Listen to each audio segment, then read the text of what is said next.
Hey, how's it going? Today we are going to talk about increasing courage. Courage is a critical characteristic for any entrepreneur, anyone in a sales or leadership business.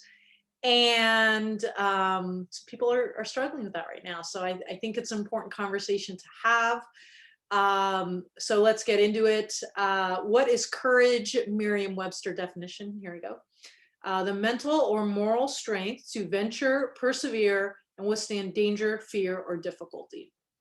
So I'm going to say that again just to let it sink in. The mental or moral strength to venture, persevere, withstand danger, fear, or difficulty. And so if it's strength, it means it's sort of like a muscle, right? We need to exercise it in order for it to get stronger and grow. We start with smaller weights and then we work our way up. I think that's really a helpful way to build strength in a healthy way. That word strength really, stood out to me. So what we're going to do in this video is I'm going to talk about what prevents us from acting in a courageous way. I'm going to acknowledge some of the things that make courage a little bit harder right now. I'm recording this at the end of March of 2021. So I think we need to talk about that. We need to have some real talk. And then I'm going to give you some steps to be more courageous, to have more mental or moral strength that I think will be really, really helpful and shift some perspectives. My goal is to, I guess, transfer courage from me to you, or to inspire you, or to encourage you to really start working that muscle out today. So here we go. Let's first talk about what prevents us from acting in a courageous way. I think fear of judgment is one. Second, we actually don't know what to do or what to say. And I don't think that that is fear as much as it is like wisdom. I don't know, you might think that's a funny way to look at it, but I'm going to get into that more in detail. Social discomfort, also just a feeling of extreme vigilance. I want to acknowledge that courage may feel harder in 2021. We're all in a state of hypervigilance. Things that aren't scary start to feel scarier because our brains have so much vigilance. We're like, hanging out with my mom on the couch and having a meal is supposed to be like the safest place in the entire world. And for the past year, it's been dangerous. That like really messes with our heads, guys. And so now, if that's not safe, what is safe? And so we're in this constant hypervigilance. When you add in the race relation stuff, the politics in the US, like even like all of that stuff, I think is keeping our minds in a state of hypervigilance where everything feels scary, even things that aren't. I want to acknowledge that as true, just to release some of the tension, because I think there's a lot of people are feeling a lot of shame around, why am I not braver, more courageous? Why am I letting fear get in my way? And that's why. Like there's a lot of challenges that we're having that have like sort of have to do with us, but also don't. And it's not helpful to add shame to it. Now, the other day, I had a client who dared reaching out to and said, I'm thinking about going for this really, really big contest that my company is having. And then she said, but I'm scared. And I was like, you're scared of a contest?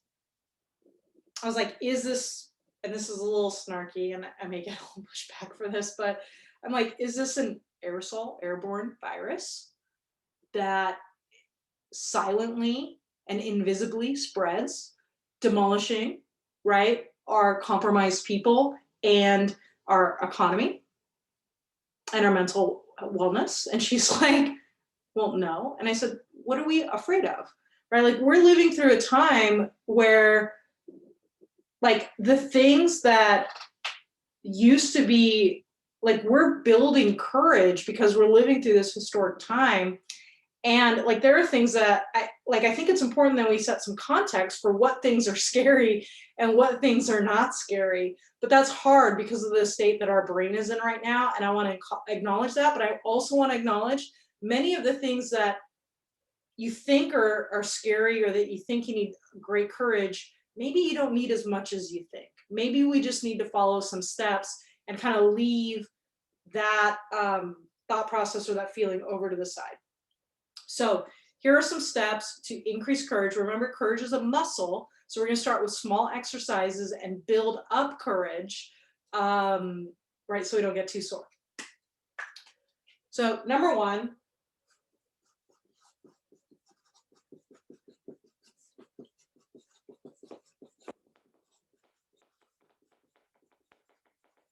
identify the actual fear. So here's a story. If you guys think I'm a mean coach, don't worry. The people that work with me are way meaner. My business partner, Karen, this was a few years ago. I bet she doesn't even remember it. I was like clearly exhibiting fear. And so she sent me, she said, this weekend, you need to go and write down all your fears. And I was like, you are the worst, but okay. And so I did it, and I realized that this thing in my business that I was afraid of, that wasn't actually what it was. Ultimately, it came down to the fact that in some way I was afraid that I was going to let my husband down because he believed in me so much. When I realized that that was my core fear, I was like, that's silly. He's not, like, that's not his character, and that's not our relationship. And so I was able to kind of get rid of the fear. When I realized what the fear actually was, I could deal with the root of the issue. So identify the actual fear. If you're feeling a lot of fear, then maybe you just need to do that exercise that Karen made me do. It sucked. It was the worst, but also was incredibly helpful and incredibly healing. Number two, play the fear out.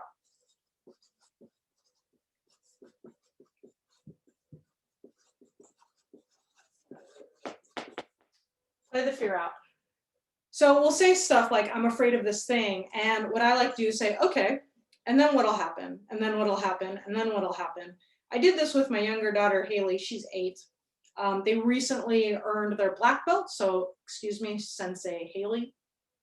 And the week before her test, she was really afraid of the test. Now, in a normal pre-pandemic world, every black belt in the dojo, 20 of them would be there watching, right? Like, it's a big thing. But because of like my compromised state with my health and a lot of things, it was literally just senseis, like the head sensei, her husband, also sensei, who was the one personally mentoring them to get their black belt, and then some people on Zoom that they wouldn't even see. And just me and Charlie were there. Right? So like, no crowds. They've been competing in tournaments their whole life. So they were used to doing their stuff perfectly in front of lots and lots of people at high stakes. So she's afraid. And I was like, okay, well, what are you afraid of? Well, then I'll mess it up. I'll forget something. I'll do it wrong. And I said, okay, well, then what'll happen? Well, then I'll try again. And I said, okay, and then what'll happen? Well, then I'll try again. And then I said, then what'll happen? Well, sensei will come and show me what to do, and I'll try again.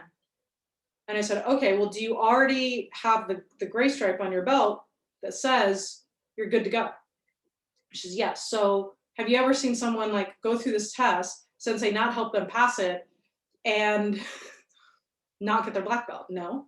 So basically what we're afraid of is that we'll mess up, but then we'll just be able to try again and then try again, and then sensei will help, and et cetera, et cetera. And that actually helped get the fear out, because we actually played it out. She'd stopped it to where she felt embarrassed. And then instead of saying, okay, well, then what's going to happen, realizing that she was much safer than she thought. Number 3, confirmation.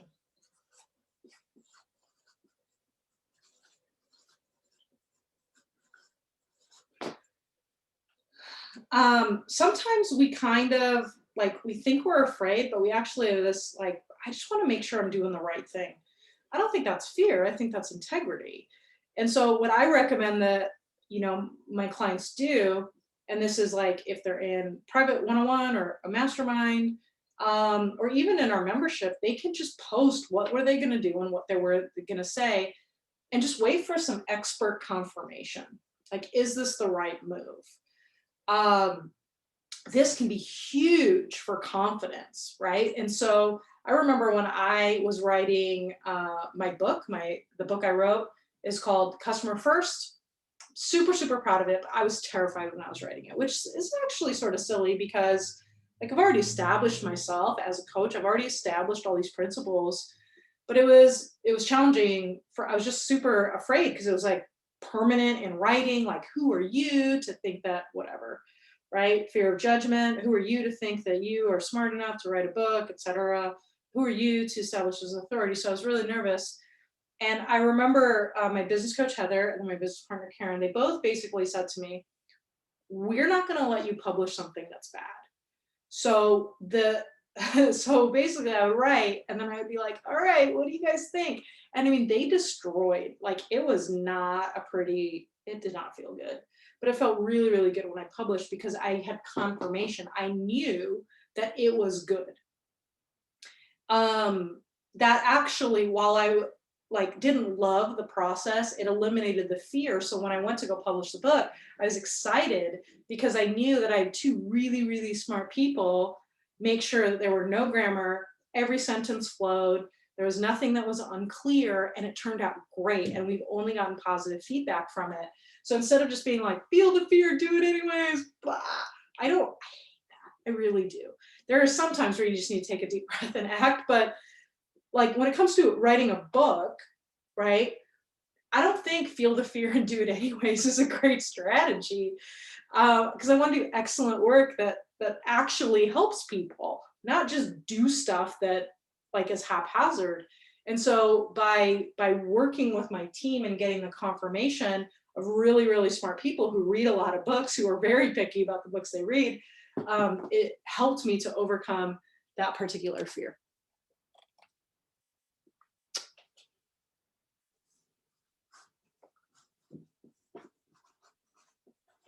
Then there's this question. If I wasn't afraid,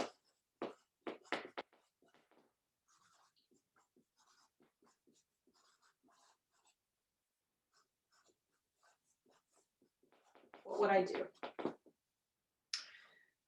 Sometimes the thing that holds us back a little bit is that we kind of know it's the wrong move. We're not sure. Is it like an expert intuition? Like, is it a relational thing or is it fear? Like, we don't really know. If it's so the way to figure that out is to ask this question: if I wasn't afraid, what would I do? So I'm sure there are people that think the fact that I have no intention to hit the speaking circuit is a limiting belief, but they don't get to decide for me. What matters is what I think, right? Am I afraid to hit the speaking circuit, or do I think it's not a good decision for me and my family? And so I can ask, in order to figure that out, I can say, well, if I wasn't afraid, what would I do?